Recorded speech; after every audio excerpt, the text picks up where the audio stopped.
ಪುತ್ತೂರಿನ ಶಾಸಕ ಅಶೋಕ್ಕುಮಾರ್ ರೈ ಅವರು ಅವಕಾಶ ಸಿಕ್ಕಿದಾಗ ಜನರನ್ನು ಆಕರ್ಷಿಸುವ ಕಾರ್ಯವನ್ನ ಮಾಡುತ್ತಿದ್ದಾರೆ. ಭಾನುವಾರ ಪುತ್ತೂರು ಸಮೀಪದ ಕಬಕದಲ್ಲಿ ಕೆಸರುಗದ್ದೆಯಲ್ಲಿ ಆಟೋಟ ಸ್ಪರ್ಧೆಗಳನ್ನು ಏರ್ಪಡಿಸಲಾಗಿತ್ತು.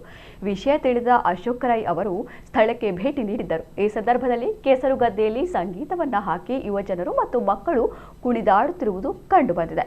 ಇದರಿಂದ ಉತ್ಸುಕರಾದ ಶಾಸಕ ಅಶೋಕ್ ರೈ ಅವರು ತಮ್ಮ ಪ್ಯಾಂಟ್ ಅನ್ನು ಮೇಲಕ್ಕೆ ಚಾಚಿ ಕೆಸರುಗದ್ದೆಗೆ ಇಳಿದೇ ಬಿಟ್ರು. ಬಳಿಕ ಸಂಗೀತದ ತಾಳಕ್ಕೆ ಯುವಕರ ಜತೆಗೆ ಶಾಸಕರು ಹೆಜ್ಜೆ ಹಾಕಿದರು.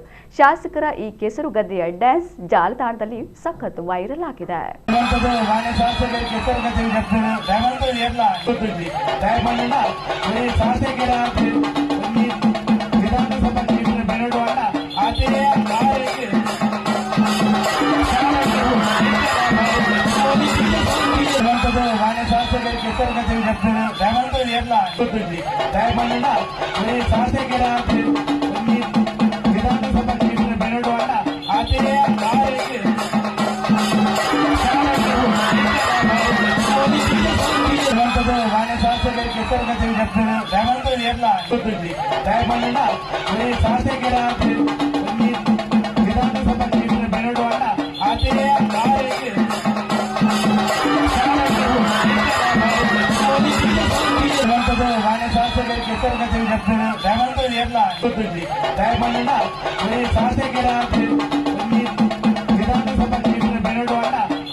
Thank you.